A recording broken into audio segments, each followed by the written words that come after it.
Well, thank you again, Priyanka, Pratik, Natasha, the experimenter team. It's wonderful to be here, and increasingly, my colleagues and I, we find ourselves in forums discussing curatorial practice and curatorial thinking, despite coming from archives. And it's also a curious moment to be discussing both of these things together, because on the one hand, we find ourselves in conversations. Is it okay, Priyanka? Or? Yeah? Okay. So we find ourselves increasingly amidst conversations which go on to say that, my grandmother's an archive, the river's an archive, the city's an archive. Everything's suddenly become an archive. So what exactly changed? Because until 10 years ago, archives sounded like really specialized spaces for academics and scholars, and they would sort of go there and study, and these would be dark, dingy rooms with just probably a light bulb hanging and a lot of dust.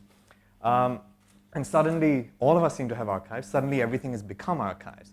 And this goes parallel, almost hand in hand, with almost everything having a curatorial element to it. Restaurants have curators, menus have curators, showrooms have curators. Suddenly, there's something going on. And I don't mean to say this sarcastically. I think something has shifted. And what is this shift that we need to really start taking cognizance of?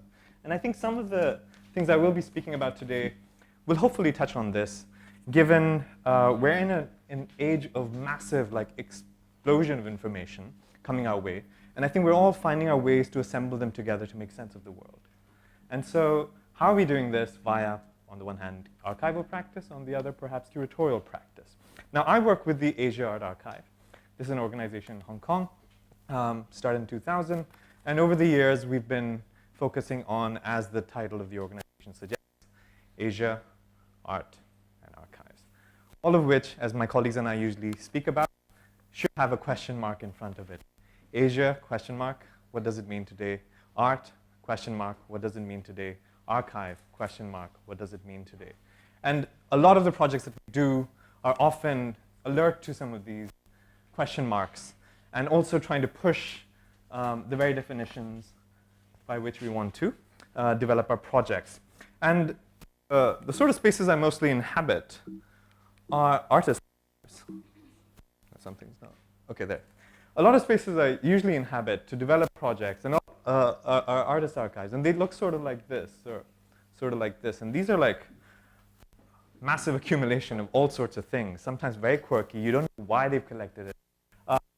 Oftentimes, artists come also to us to say, how should we archive our work? How should we best follow standards? And we usually respond back saying, you should not be following the standards. That's our job. You should be going with the material. Challenges is the most exciting part, working on artist archives. And so, by the way, this is not a before and after. Usually, these are before and after as we work on these archives. And you can, a lot of you would have friends who are artists, a lot of you would be artists, and you would know what this feels like. Because in the 20th century, there has been a lot of hoarding of all sorts of material, especially print, ephemera, and things. But this is not where our work stops. This is really where our work starts. And what we end up doing is a lot of digitization, so that we can put it online for free access, and that could be available both for research, academic purposes, as well as inspiring artists and all sorts of thinkers to be more familiar and aware of what goes on in modern contemporary art. I think that I've missed a slide. Anyways, we do a lot of digitization. And as you can tell, there's a lot of material that look like this, which when we digitize, looks like what you find on the web browsers, which is all very connectable. You can see images and things. But really what's behind all of that is this. This was meant to be animated and running so that it just shows you the stream of data with which we are actually most of the time with. My colleagues and I are spending more time not on digitizing and scanning, but on filling metadata. And that is really what is making all of the searches possible. Is really making all the churning of information, all the virality of information possible because of the kinds of metadata that sometimes are very clean and sometimes very messy, right? The world is a mess, and I don't mean it in a bad way. And some of it, well, practically, if you remember the beginning of Matrix, is that feeling. It's just a scroll down of nonstop data. This, by the way, turned out to be, when we looked into it, a set of Japanese recipes. This is not important data. This was, at least that's what the Wachowski brothers, now sisters, went about doing. But yeah, so a lot of our work really is into building databases and really into producing a lot of metadata. And that metadata, actually, to our minds, is is the sort of substrate based on which a lot of thing is happening. And by substrate, I really mean the sort of underground of all the information that seems to be surfacing in very legible sometimes ways, yeah? And what we've been thinking about increasingly is this the substrate, or is this the substrate, right? Because what is the foundation based on which all of the sort of Google image searches, and we've been sort of, I mean, some of us, my colleagues and I, we also end up teaching, talking about, a lot of you might have attended fine art sort of programs, and you know about the perspectival drawings, and we've sort of known what paradigms by which seeing is understood. And according to a thinker who's really inspired us a lot, Lev Manovich, he says there's a sort of new paradigm now, and that new paradigm is the paradigm of the database. If so far, for the longest time, since probably Enlightenment, there has been this understanding, a Cartesian understanding of the world through a self that sees an objective reality, and it's rather sort of framed by an apparatus of the lens, by things falling into perspective. And these are sort of things that we've internalized even in our language. How do we put perspective to you? The database, on the other hand, completely shuffles that. Basically, the database paradigm, according to Lev Manovich, is entirely about adjacencies. All of this data can be rendered in all sorts of ways. Oops. Can be rendered in all sorts of ways. And you can have data visualizations, you can have things on your mobile phones, you can have things here on websites, which look very pictorial, but a lot of it is textual. So you know, all the older divisions, text and the image, all of these things really change if you think about today. You know, you used to talk about, oh, there's text-based art, or there's only visual art, or there's only painting. Practically all visuals have this behind them, right?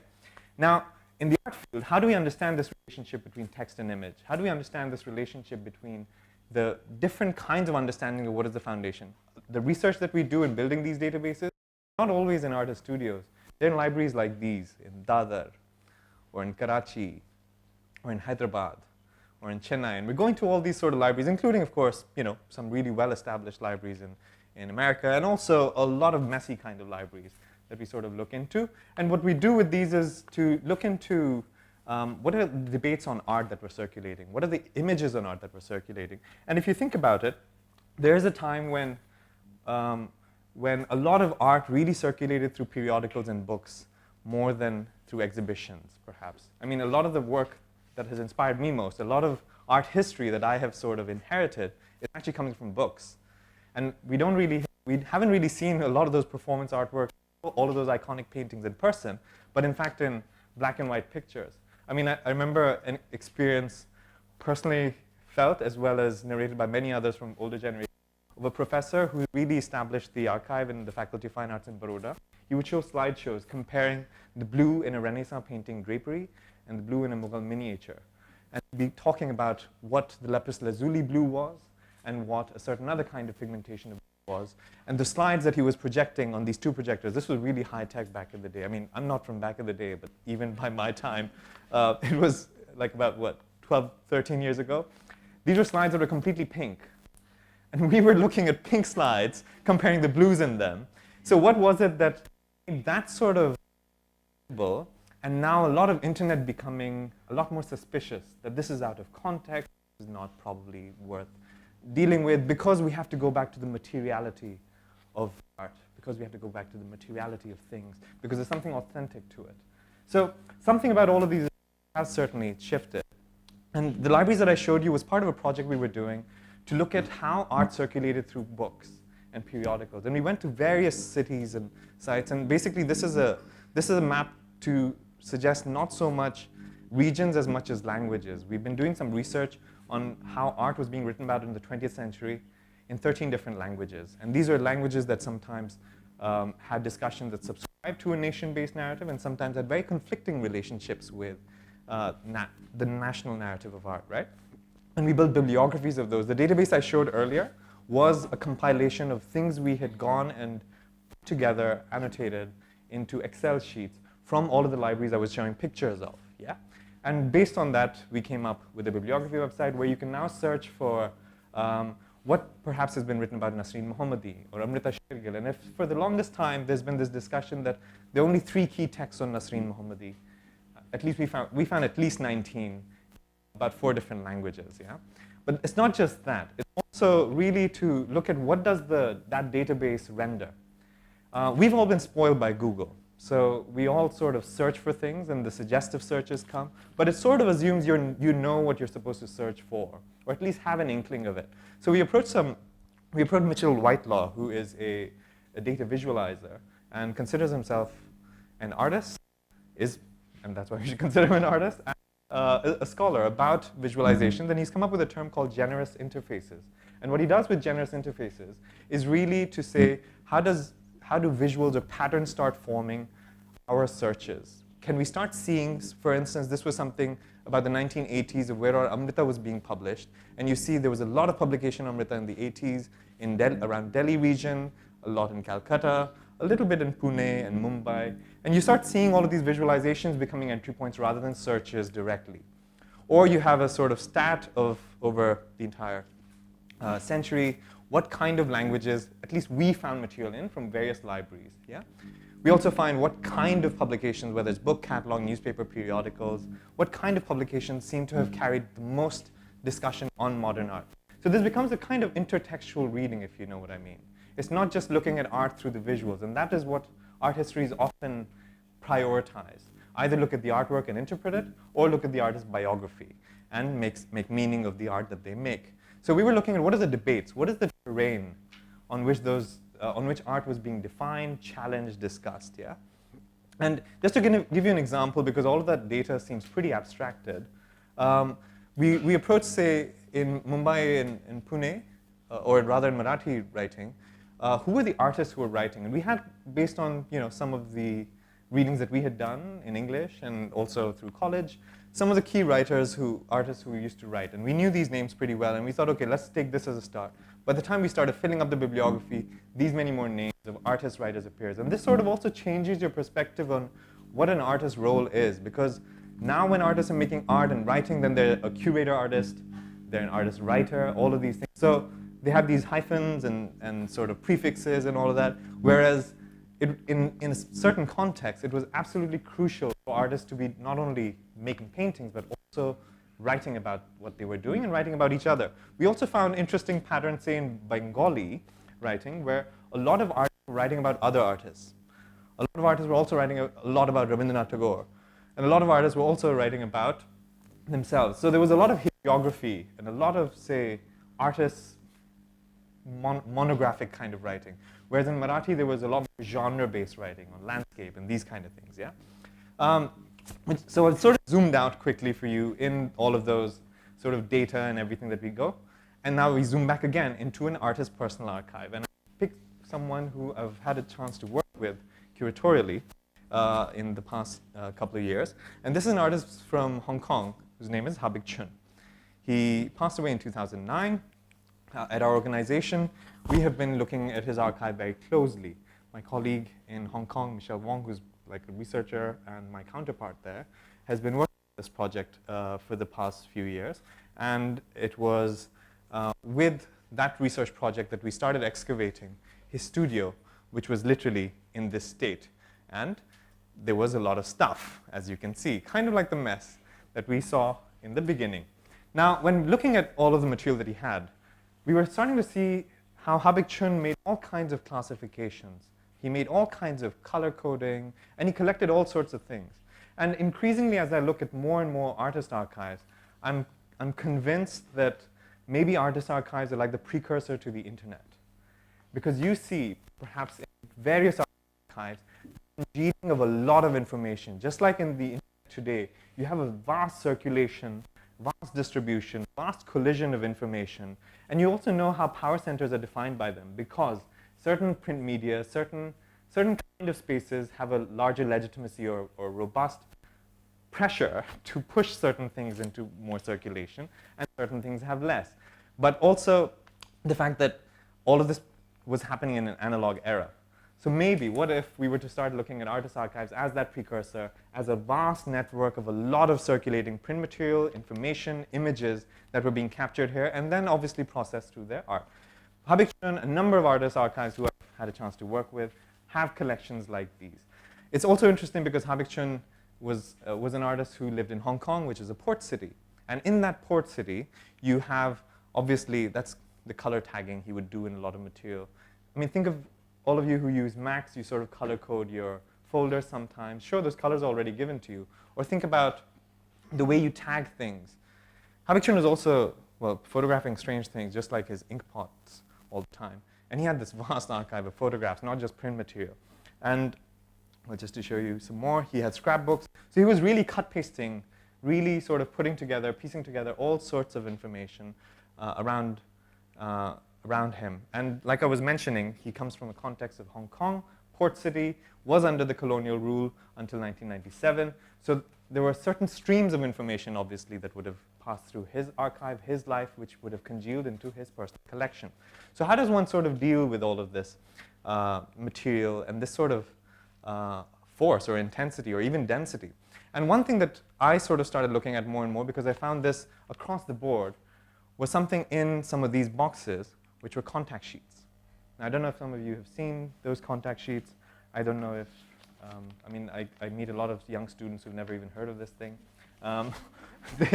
They're like, when you take photographs on film, you produce these contact sheets so that you can see what those photographs are, at least in a small scale, and then you can pick out the ones you want to really reproduce in a better quality or something. And if you think about these sort of contact sheets, and well, 3,500 of them, approximately, is how many Habik-Chun collected, you start almost thinking of the kind of thumbnails and the kind of image searches that you find on Google, which are all sort of coming your way in no sort of sense or order. Sure, there are algorithms behind it. Sure, there are priorities. But those priorities were also dictated in the analog era, right? Which is why he was able to shoot certain things, which is why he was able to use certain technology to shoot and not all others. And so we've been looking at this. And I just want you to keep that image in mind of what is the substrate we're looking at when we're thinking about the archive or the base on which information rests. Is it the database? Is it these? And this is, well, a sort of screen grab of Habik-Chun's Google search, which doesn't look all that much different if you start seeing more and more of it, right? And this sort of, this is the sort of terrain I'm often navigating when working with artist archives. And to my mind, this sort of terrain where there's a digital substrate and there's an analog substrate, where there's a mess of information in both sides, and there's a certain organizing principle underneath the chaos, makes me think of archiving today almost being like an archaeologist being asked to dig in an earthquake, right? I mean, how does an archaeologist, archaeology, what is the word for archaeologize? Excavate. Sure. I mean, but excavating is not. I mean, excavate is not enough, right? I mean, you can't excavate an earthquake. The earth is excavating itself during an earthquake. What do you do? What do you read? What do you make legible in an earthquake if you were an archaeologist? And that's practically what one feels like when dealing with archives in the 21st century, in this sort of fast, high-velocity relay of information and media, and also the expanded definition of the archive, that everything is an archive, really. I mean, I'm not against it, but I mean, working at an organization, one has to follow certain protocols and be pushed by them all the time. And this brings me to a project which sort of was what I was able to bring to the 11th Shanghai Biennale, which was curated by Rux, and Jabesh is here. This opened in November 2017. A day before demonetization took place in India. Day after, okay. And the Trump election also. So it was a momentous time when this opened. And well, we were watching the news and we were like, wow, okay. And the question was, why not ask again? And we remember in the opening, we were also asking, I mean, if the world has chosen Trump, why not ask again? if the world has chosen or if India or certain powers have chosen demonetization, why not ask again? But really the question was, why not ask the very basic questions all over again at the Shanghai Biennale? And there was a project that I was able to bring, but before I jump into my project, let me just add that the experience of working on this Biennale, because I work on the one hand a lot more with archives and then having this dialogue where we're really thinking on what does curation expect of us, or what does curating bring today in the studio conversation leading up to the Biennale, I think a few takeaways for me were really amazing. And some of those were, number one, and we see this increasingly as a tendency, the Biennale was not meant to be thematic. It was really a lot more procedural, analytical. It was about questions. And that was number one. And so one was really looking at how does one procedurally think of curatorial thinking, in which curation is not about necessarily exhibition making, but about maybe a certain form of thinking. And that certain form of thinking might be maybe analogous to, say, some things expect us to think kinetically, some things expect us to think musically, some things expect us to think mathematically, maybe some things can also expect us to think curatorially. Maybe our times are expecting us to think curatorially because of this vast sort of explosion of information, which we need to constantly make sense of. And that making sense of is happening in and through juxtapositions, assemblages, densities, right? And those densities, assemblages, are producing their own meanings, not necessarily linear, more like how Webmanovich was talking about adjacency. And so that was the procedural aspect of the Biennale. Please, I would beg to differ if you think you would like to say anything else, Jabesh. It's 10 minutes left? OK, I'll quickly finish. So that was one. And the other big takeaway for me was that for at least the longest time, and this is obviously my baggage perhaps, which is that for the longest time I thought curation was about decoding and how to best present the intention of the artist and how to best present the artwork and its meanings to an audience or to the world. And I think the takeaway in this entire process that we had together with Rux and my curatorial collegiate members was that maybe curation needs to be thought more like recoding, not decoding. How do we want to recode the world and art, and perhaps the world through art, if that's not too tall a claim? And so these were the kind of processes, these were the kind of thoughts, these were kind of sort of tangents with which we were coming at the Shanghai Biennale. And as we were curating, I think some of the things that popped up were interesting formats. One of them being terminals, how to approach an artist whose body of works could sort of, a larger body of works. And like, sometimes you have historians staying with a question for like 10 years. What are those artists who stay with a question for 10 years? How do we bring that question to the fore, and how has that question changed? So we're exploring terminals through that. We're exploring theory opera. In a nutshell, it would be something like, if theory was really operative, what would it do? It would probably sing. So we invited various people to sort of perform theory operas, dealing with all sorts of translations and ideas that they've been thinking about. We also had 51 personae, which sort of navigated the city, not to give you a legibility to it, but also produce certain kinds of illegibilities, because there are certain forms of life in a city which are contrary to your expectation of maybe even life, because they come from various contexts which you think are either oppressed or this or that, whereas there's actually a form of life burgeoning there. And then the part that I also had an opportunity to contribute to, which was the infracuratorial project. And this was basically an idea around, let's call 7 different practitioners, and in these 7 different practices that they come from, how do they think curatorially? How would they think about the material that they work with? How would they think about the questions that they stay with? How would they think about the archives that they deal with through a curatorial procedure? And in that, we had 7 projects that sort of brought together poems, that brought together all sorts of insurgent histories. And in my case, I was able to bring some of the conversations that I've already sort of brought up about the topographic and the big data sort of substrate. And with that, I was able to put together an infracuratorial project called Striated Light. This was using Habik Chun's contact sheets only, and we digitized those, and we had these sort of put up on this sort of a scaffold, and we were literally thinking of what are the scaffoldings of our thought. Scaffoldings tend to disappear once you end up having the architectural building, right? Once you end up having the architectural edifice. But what if you were to bring back the scaffold of how thinking happens around certain practices, and not just thinking of how to follow procedure, but even how you're thinking experimentally with those things, yeah? So I was able to bring this together, and let me just, if you won't mind, quickly read to you what sort of was the idea behind it. So in this case, it was this 40 feet long scaffold on which the contact sheets were put up. Okay, 5 minutes. Where I had an opportunity to redeploy Haas' personal archive to draw out over 3,000 digitized contact sheets as a way to explore the changing optic of the archive in the 21st century. The passage of light that ran through a handheld camera, in Habik Chun's hand, in all likelihood, into Think about the light that is traveling from Habichun's camera into the dark room, then locked onto the surface of contact prints, stored in dark boxes in a studio space in Hong Kong, re-illuminated some 4 decades afterward with scanners, enlarged on high-tech computer monitors and reprinted onto new undulating surfaces 40 feet wide, resembling thumbnails on our personal computers and recirculating in further unpredictable environments and forms, is the journey of the archive as it comes into our age.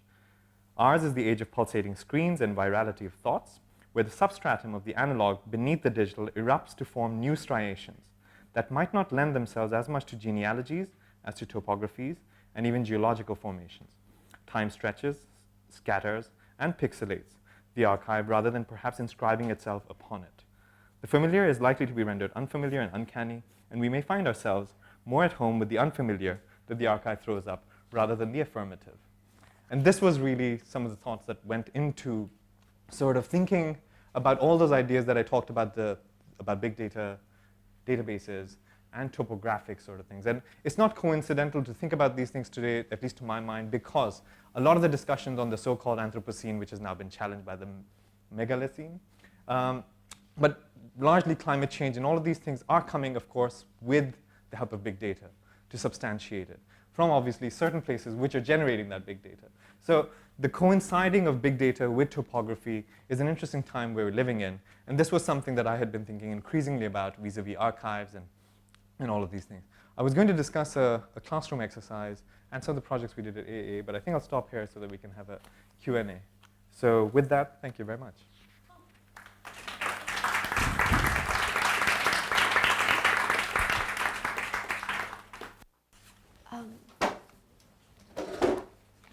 Sabih, since we were on the project that you did in Shanghai in terms of your contribution, I was wondering, since you also included Robin Mondal, right, the artist? That's right, in the exhibition. I think for this audience, that would also be interesting to hear, just in terms of course, there's this specific contribution, but also how your broader research on sort of South Asian modernity is something that can actually challenge and overturn some of the more sort of hagiographic, celebratory ways in which only a very thin slice of modernist artists get that kind of recognition and get shown in certain kinds of large format exhibitions. I mean, also internationally there is this shift, obviously, to sort of think more and more of how to challenge the narrative around modernities. And so, yeah, I'd like with to. Robin Mondal? Or any other sort of examples from your work. Well, I think this is a good example because of course, we'd been working and researching as the entire curatorial team on a lot of artists of 20th and 21st century. But of course, along with that, all the kinds of historical shifts, technological shifts, media shifts, all of these things that were happening, and seeing them layer sort of upon each other. In the process of our research, Robin Mondal appeared because he'd done this series called the King series just around the time of the emergency. And while I'm not sure how many of you are familiar with a lot of Robin Mondal's work, there's a lot of sort of constructivist, sometimes cubist sort of paintings that he'd been doing. The King series was pretty unique because of how he showed a certain kind of image of power that we're used to seeing, but we're not used to recognizing that way. We think of Trump as this all-powerful machinery with missiles and nukes behind him and all of that. We think of various other sort of powers that be kind of like that.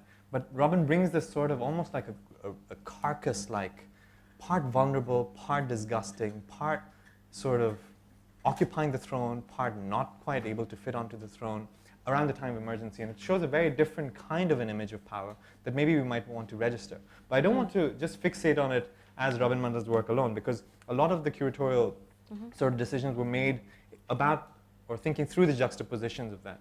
And while Robin Mondal's sort of space was a series of paintings from the King series, which was around the time of emergency, I don't think I need to give the context of that, but so around, say, dictatorial rule or a sudden state of emergency, it was facing this 5-channel projection, 2 of which were facing Robin Mondal's by Zheng Chongbin. No, sorry, yes. Yang Zhengzhong, sorry, yes. I'm sorry, I'll probably get the tone wrong. Yang Zhengzhong. You can look him up on Google, I have the spelling. And he's basically been working with video inside factories where factory workers are wearing these white plaster masks of their own faces, and they're cutting metal. And it's a very slow pan of the camera in which these factory workers, who are supposed to be, the sort of oppressed labor of the world that is producing all the Apple iPhones and everything in Foxconn factories, which is the case, but they sort of, while they're cutting metal, while they're doing the work that they do, they stare back into the camera with their white plaster masks of their own faces and then get back to work. It looks like almost a rebellion or something is taking place. Why are we seeing the mask of the face of the face that is behind it? And so that masking of power, that masking of insurgency, the unmasking of power via Rabin Mandal, all of those things was what we were sort of looking at together when we had this juxtaposition going. So I suppose it was, and this is a question that even comes to the archive, which is, the archive is about today, how today is framing time. It's not about really just capturing time as it is. So with various curatorial decisions, it was how do we read these paintings? And as I was saying, at least for me, it was like a recoding. How do we recode these paintings or the series vis-a-vis a larger sort of churning of forces around us? So I hope that sort of answers your question. Thanks. I was also thinking about how you talked about the sort of roles and internal sort of coding that artists follow in their studio practice, and also just in their formats of collecting as research. And I had to sort of also think about the fact that when you joined the Asia Art Archive, one of the early projects that you took on was the archive of Vivan Sundaram and Geeta Kapoor. And when one looks at those of you who have had a chance to visit the recent solo exhibition of Vivan Sundaram in KNMA, and there's also an exhibition now in the Haus der Kunst Munich. I'm only saying this because it was when there was access to what the Asia Art Archive did that one sees how these figures, these artist figures, appear before us as organizers in many ways. That sort of that language of being an organizer of, let's say, the workshops in Kasauli, or an organizer in the sense that a kind of founding member of Sehmat, and the kinds of street actions to the kinds of exhibitions that were made at crucial political sort of moments of radical sort of overnight change, and how artists responded by using the medium of the exhibition. I mean, all of those things actually start to appear from the archive. And even when it is time for such an artist, after decades of work, to have an exhibition, sometimes the curator can sort of decide not to include any of this material. And so what one then receives is only the very formal aspect of that artist's practice. And I'm wondering what you think of that, if you could sort of honestly share, because obviously your work has been to show the plurality of an artist's life. So. I mean, I don't know if any of you had a chance to see the retrospective of Vivan's that was happening in KNMA, and this, I believe, is his first retrospective in the Kiranatha Museum of Art in Delhi. And what you have going is an entire exhibition, very sort of carefully laid out, in which even your pathway into the exhibition is dictated to you by the curation, which is you have to follow a certain path, look at the painting in a certain sequence, and then come out of the exhibition into a large installation, which he's recently done around insurrection. It's curious that not a single sort of archival element was included in this exhibition. And I think it was an interesting decision that the curator and Vivan would have made to do this, to keep it completely insular, whereas one may think of retrospective exhibitions as showing the artist's canvas within a much larger canvas of history. That this is what dictated certain things of the artists in the times that they lived in. This was almost like insisting that you will see history through my artworks, perhaps. Or you will try to read the various historical moments through the way I have sort of rendered them from the 1960s in his time in Slade all the way to recent times of his work with trash or fashion and detritus, these kind of things. I think one thing that one thinks about in relation to the archive and these kind of exhibitions is a museum exhibition such as this one thinks of curation possibly in a like a how to conserve a narrative, how to conserve something. And the experience in Biennale curating seemed like it was about an elasticity of artworks, an elasticity of meanings, an elasticity of even forms. Museum curations often tend to want to show the work as they were shown and preserve that. Whereas it seems like a lot of Biennale curations or a lot of online sort of things seem to stretch the very meanings in which they were made, seem to stretch the very display methodologies that they could inhabit. I think the archive being present visually, visibly out there for everyone to access probably had a role to play in the decision of not including the archive in the retrospective. So it's something I'm still thinking about. And it felt like an insistence on the artwork of the artist, that I'm not going to show you all the other things that I did, which has been archived and already publicly accessible. I presented a small paper in one of the talks recently where I was actually dwelling on this, but I don't think we'll have time for that. And I think that, I mean, just to sort of share, also holds for the work of other artists who have, for instance, like Ghulam Sheikh, who is a resource for understanding certain kinds of publishing that took place, that became networks of understanding, sort of going from sort of the literature to certain sort of anecdotal also aspects of sort of political history, and perhaps these forms of literature that don't necessarily exist in the same way anymore among sort of for our sort of generation of practitioners. And so I'm really sort of thinking about how as curators we can compose in certain ways, have models of exhibitions that can take these resources very much at the center of what we do. And just one example was also there was this exhibition on K.G. Subramanian after he passed away at a tribute exhibition also at KNMA. And what you encounter, which is when if you go to the Seagull bookstore here in Calcutta, is a lot of the writing of these artists. And so you have all of K.G. Subramanian's writings published. And it was, I think, very meaningful that you had his books there, because the tribute, in a sense, felt much more complete with access to that. And that, again, I think is, sort of part of the way that you generate, when you exhibit your sort of archival resource, you have had libraries and sort of reading spaces as well.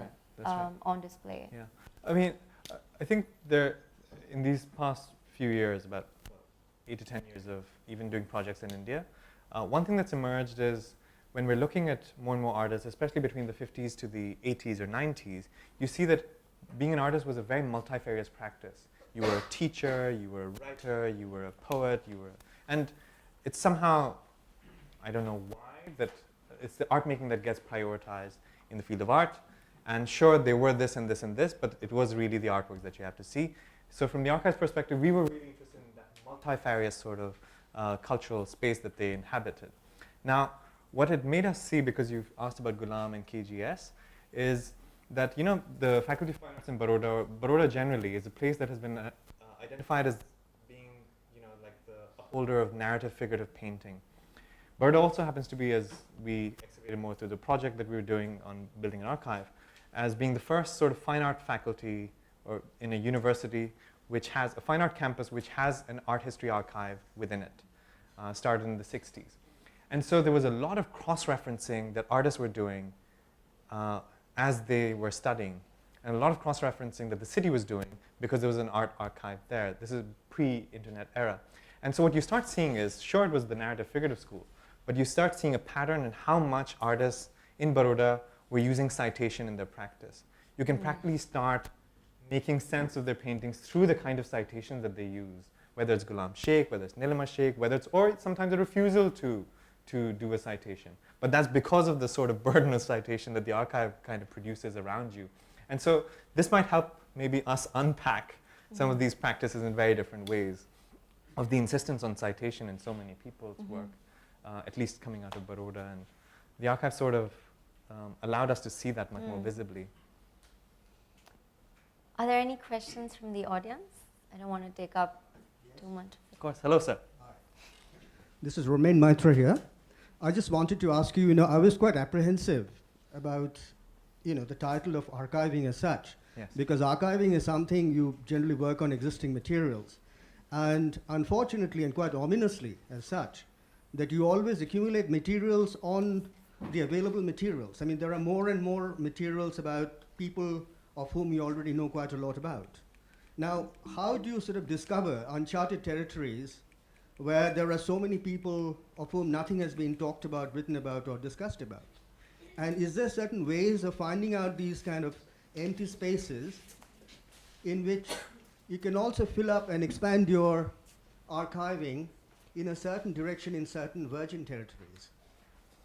And no wonder that I have been hearing all these names, which I've heard all the time. Yes. We can, thank you. I was expanding and I finished. Yes. Yes. No, thank you for the question. I think it's a very important question, and it's a question we confront quite often because we're working with rather established figures and rather well-known, or oftentimes even canonized names whose collections we're dealing with.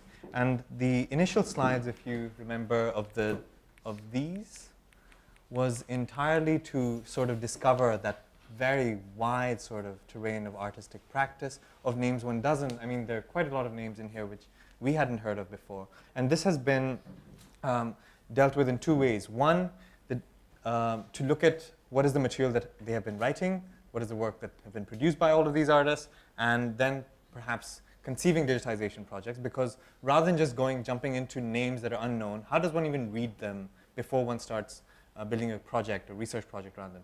That was number one. And a lot of these artists who are rather well established and canonized, as you're suggesting, whose collections we deal with, it's really not to put together their biography as much as what are the networks, what are the sort of, again, like I said, what are the terrains that they're navigating, because they're either organizers, they're either facilitators, they're educators. So from their archives comes out a vast list of names. Like for instance, in Vivant Sundaram's archive, because he's obsessed with collecting ephemera and exhibitions, we found at least 1,500 names of artists that he collected through the brochures.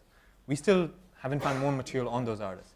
I should also add a disclaimer that we don't see ourselves doing all of that work ourselves either.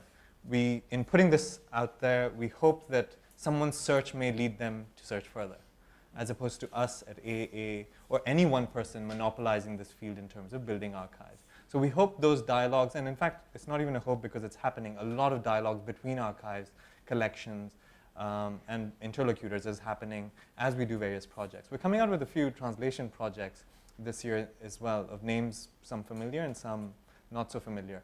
Also, it's like a Russian doll thing, right? Is that what it's called? Russian dolls? Doll within doll, right? You come, sorry, yes? So it's you realize, okay, so I don't know a certain name. You look into the doll underneath, that name's a really big, well-known name. And then there's a question, same question asked. And that question keeps getting reproduced at every level. Oh, we know this person. What about those that are not known? So it's really not about identifying that one name, but rather the sort of the connections between all the names that is producing a field. Can we think of or conceive a field differently about art as we look at the various mobilizations of resources and artistic sort of practices? Hi, can you hear me?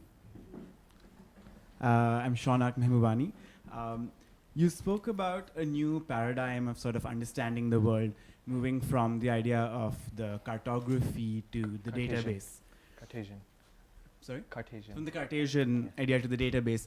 The database allows for more fluid adjacencies to be present and to come up in the way that you navigate and manipulate the data. Has your experience in the archive given you some different ways of understanding sort of forms of living through these fluid adjacencies? To give an example, I think like something that I've already spoken about. One imagined artists, I mean, this is sort of coming with an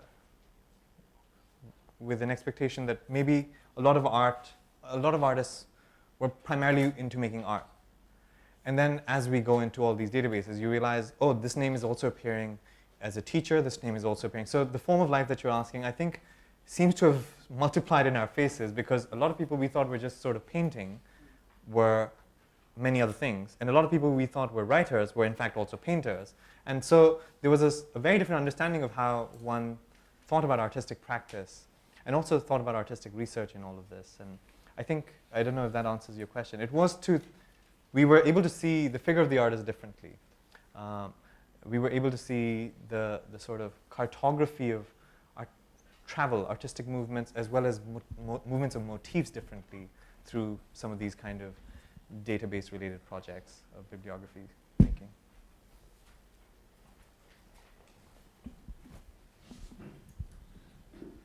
Hi, this is Ashish Avikuntak. So the question I have is a slightly philosophical question. How do you distinguish between curation and archiving? And then, what happens when you're curating an archive? That's it. I mean, I hope this can hopefully generate more discussion in many standpoints rather than just mine. I mean, to my mind, we're in a time when there's like I started my presentation, a very expanded notion of the archive. Suddenly everything is archiving. Anything you collect, any accumulation means it's an archive. Coming at it from an institutional perspective, I think three basic tenets are not just accumulation, but the preservation, a long-term preservation ideally, and a retrieval system. And so there's a certain protocols of retrieval, access, classifications, all of it built into retrieval, which makes the collection either an archive or just a collection. That, I mean, I'm giving a very simplistic answer, but that seems to have a strong preservational logic as well as an institutionalizing logic. The classification, the structure, the parameters, like when you work on a database, the parameters that you set seem to become less political because they seem neutral. If I were to sort of set a parameter of your identification as your name, your age, your gender, the place you come from, they seem pretty natural. That pretty much sums it up. And that database seems like a neutral database. The archive has both that locking system, perhaps, which wants to dictate itself over you, and perhaps curation sort of unlocks it in all sorts of ways. I would add that this is a pretty colonial sort of definition of the archive. And what I was trying to present here was a massive sort of shift that we might be confronting around the archive too, which we don't have a lock and stock mechanism ready for it. We're auto-archiving, or we're being auto-archived in all sorts of ways, as some people suggest. The data that is produced by us is, I mean, with the whole Facebook scam that happened recently, suddenly we realized all the data we were producing is being stored, even if we delete it, and is being sold. So there's obviously this auto storage, like a default mode, autopilot mode of storage that we're all living amidst. And at the same time, a real-time relay of it in all sorts of ways, which is not archival. Can I add just one thing, sorry, which is that there's this really interesting thinker, Wolfgang Ernst, who says to archive everything is actually very unarchival. And we're in that flux at the moment when we're talking about everything as an archive, and when we're talking about everything as an archive, actually that's completely anti-archive. That is the flux we're in at the moment. So I'm kind of thinking like an archaeologist. Yes. So here I'm trying to push you in a direction where I was wondering if I can elicit a question. Yes. What I see in you, to put it, like instead of using the word curating and archiving, it's choosing and collecting. Yes. So where curation is a process or practice of choosing, whereas archive is a process of collecting. So what I see in your work, and very interestingly, is that you're doing both. In the sense, you are, and I would use almost a colonial term, penetrating an archive slash collection, and then choosing slash curating. And what I'm trying to ask is that how you are distinguishing this practice between choosing and collecting. I mean, the collecting, one is choosing what one is collecting. No? That's a given, right? One's not collecting ad nauseum. In fact, the biggest thing of the archive, which is what I meant to say with the Wolfgang Ernst quote, is that archives are primarily archives because they're a very precise selection of memory or collective memory. If it was collecting everything, it would possibly not be an archive. So the choosing is practically central to even archiving. Otherwise, it wouldn't be an archive. It would be the same mess that we're always walking around in. You've sort of separated from your everyday, from the flux of things, into a locked mode for retrieval. Yeah, I mean, does that sort of? I'm just opening up a dialogue. I think this could be a question that could be asked again. I was just, because I think there is a very important disjuncture and a tension between curating and archiving. And something that I would like to underscore, and I was hoping we could elicit some answers. And you did that. And probably this question will emerge again. Yes, I hope so. I do agree that there's the two separate processes. Okay, and then we have one from the side. Sabih, I'm just thinking of the database in some ways, has the same logic of the statistic or the census, and in that sense, it does still become the Cartesian logic. But I'm just wondering, what happens to the database when it gets hacked? Perhaps that's where it starts getting shaky. And then starting to look at the Habik archive and then the collage, where actually the data is actually being hacked. And you're starting to then, get multiple logics operating there. So I'm just wondering if you can kind of think about that in some sense. That's a good question. I mean, the question of statistics is something that even Walter Benjamin had sort of suggested about a certain mode that equalizes information, that everything is equally relevant in things. And the archive certainly has that logic, which does connect it to that kind of statistical model. With the database, I think what shifts is, number one, the algorithmic element or algorithmic procedures brought to it, because it's not just a collection that is static. It is constantly being rendered into new interfaces. Like the same database that I showed you would lead to all kinds of interfaces that have nothing in common with each other. They could show you a map. They could also show you, oops, I think I'm going completely the other direction. Anyway, so I think the algorithmic logic is something that changes the older notion of stats as being a very static, fixed thing. With regard to hacking, it's something I need to think about. I think it's a very interesting question. By the way, I should add that the Striated Light infracuratorial project was also developed in very close dialogue with Rupali and Prasad in sort of thinking through and dialoguing on how to understand the terrain architecturally, digitally, and virtually. But yeah, thank you for the question. I must think about hacking a little more, I think. Yeah, just a couple of things. So I'm a historian by training. So some of these debates. Sorry, I'm Janvi Falke.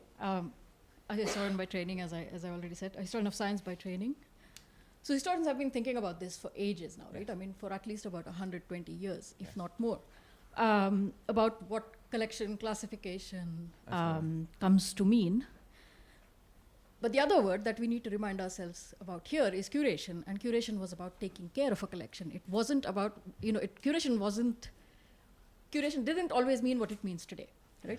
It has expanded in its meaning, and therefore also, so in a sense, what you might be doing there is curation of or sort of living through the entire expanded role of a curator. Absolutely. That of taking care of a collection, assembling, but also then taking care of displays.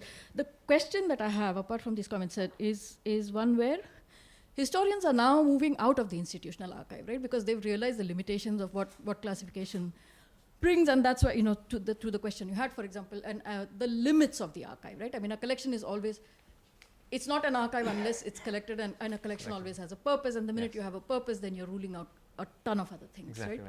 And so in that sense, historians now have stepped out, trying to get hold of other things to write the history. Whereas I find here, what I find here interesting is that art history has been a far more expansive field than, say, history per se, or even history of science, which is my discipline. And you're kind of re-entering the archive, right? On the one hand, of course, there is the looseness of everything is an archive, but not everybody is doing that. So, I mean, from your own work, you can see that you're doing it far more seriously. So, are you able to probably say something about what it means to institutionalize an anarchic, a more open practice into an institutionalized practice? Very good question. Thank you. Well, I mean, when one's talking about this expanded sort of definition of the archive, one's surely coming with the understanding that it's not just the digital or the internet that has expanded this definition. One knows of the critiques to history and the archive that subaltern studies posed, because what do you do with cultures where documents are not produced? Do they not have a history? Or what do you do with, say, feminist histories, say Urvashi Butalia's book, The Other Side of Silence, which is entirely this massive critique of the archive, the document, the very edifices that dictate what goes into history and what shall be excluded from history simply because it didn't have a document or a legible form of a document. So surely this expanded notion is coming from various quarters, politically inflected and sometimes just sort of expanding almost like the Big Bang. But to the question of art or some of our initiatives at AAA going back to the archive, I think it's while we're thinking about or trying to build archives in a sort of more organized fashion for research purposes and things, it's really with an awareness of refiguring the archive today in light of all of this. So it's not to say that we're merely wanting to inherit the colonial apparatus of the archive, but really, given the mediums and technologies and the very ideas that we're working with, is there a different positioning of the archive that can be brought into our discussion today, rather than be thrown out of the window as being a colonial thing that has to be challenged. I don't know if you meant it that way, but yeah. Sir? The archive is not only colonial. Correct. It is statist. It is institutional. Correct. Sorry, it can be statist, but it's definitely Institutional. And a certain form of institutionalization of knowledge comes with it. And I think a lot of the sort of more traditional definitions of the archive as we've understood them in scholarship have had a strong colonial sort of residue to the classifications into various disciplines, to certain hierarchies of information. Yeah, sure. Yes. So that's what I mean. Right. You know, how do you I understand the spirit of what you're saying is that you transcend the logic of an authoritarian, of a space that has the authority to produce narratives, right? Yes. Or holds the authority to produce Yes. narratives. How do you surpass that? And it's Yes. not easily accomplished. I mean, again, Absolutely. you know, as a historian, I'm fully sort of with the need for rigor and Yeah. robustness in whatever you write, and, you know, Correct. triangulation of information. Yes. Fine with all of that. I mean, I appreciate that. I genuinely appreciate the elegance of, you know, well-researched narratives. But, you know, there is... Here's something I've come across. The archive is yeah. authoritarian. There's recently been this whole debate around, we're about almost finished with time, right? Okay, last thing. There's this huge debate around the digital dark age that is looming ahead of us. That shall we rely on the digital, because what if the formats go obsolete and everything that is being produced right now completely vanishes? So maybe we need to go back, and a lot of institutions also come up with this, that we need to still hold on to the analog, because that is going to be a much more stable format in which information in the archive can live on. The digital is not reliable enough, right? And it's interesting because on the one hand, over here there's, at least within this part of the world, one often hears a celebration of, we're not into archives, we're into oral traditions, we're into orality, or we're into, and there's this sort of a relishment of refusing the archive. And yet, the education system, yet the various institutions by which a different kind of political emancipation is being sought is asking you to do all of that. So there's a strange kind of contradiction we're living in the middle of, where on the one hand, various kinds of political emancipations require a certain institutionalized and non-institutionalized gateway, and yet there's this kind of, so to me, to my mind at least, and this is me speaking from more personally than on behalf of the organization, is to say that I think the sort of holding on to knowledge and information in sort of all kinds of orality and all sorts of genealogies of who is supposed to possess that knowledge, and therefore not create an archive which can be widely accessed, produces a much bigger danger than actually producing an archive which can be far more differently accessible to people who otherwise, like for instance, if you're coming from a certain place in society, you're entitled to have certain knowledge. It can be simply of your location in the field. And because of your location in the field, you know these, you've lived these, you've sort of heard these in the drawing room conversations and all of that, and the academy. If you want to do research on any of those things and you haven't been privy to those conversations, you don't have quite an archive to go with. If you don't come from those locations, maybe even. I don't know if I'm saying this too vaguely just to not be too sharp, but I think, I mean, for the lack of a better word, there is a certain casteism to refusing the archive also. And that casteism is precisely for the so-called custodians of knowledge to keep it for themselves because they can transmit it only to those who they want to because it's completely intangible. This is a tricky place because one knows the violence of the archive, but it's not like one place is less violent than the other. Okay, we have one last question, and then this will also continue in sort of the dialogue will continue across the days we have, and of course in the end we have also a group discussion, so we'll return to some of these thoughts. Leoli had. Thank you. My name's Leoli. I'm a maker and organizer. How much can the Asia Art Archive trouble the nation-state regionalism when considering who are under-recognized artists of South Asia to research and elevate knowledge about? What about the place of queer, trans, and femme artists of the diaspora, from the mid-1800s at least, whose creative practices hark back to ancestral traditions here, as well as responding to their newer situatedness, say in Fiji or South Africa, where they might not be considered in nationalist art histories?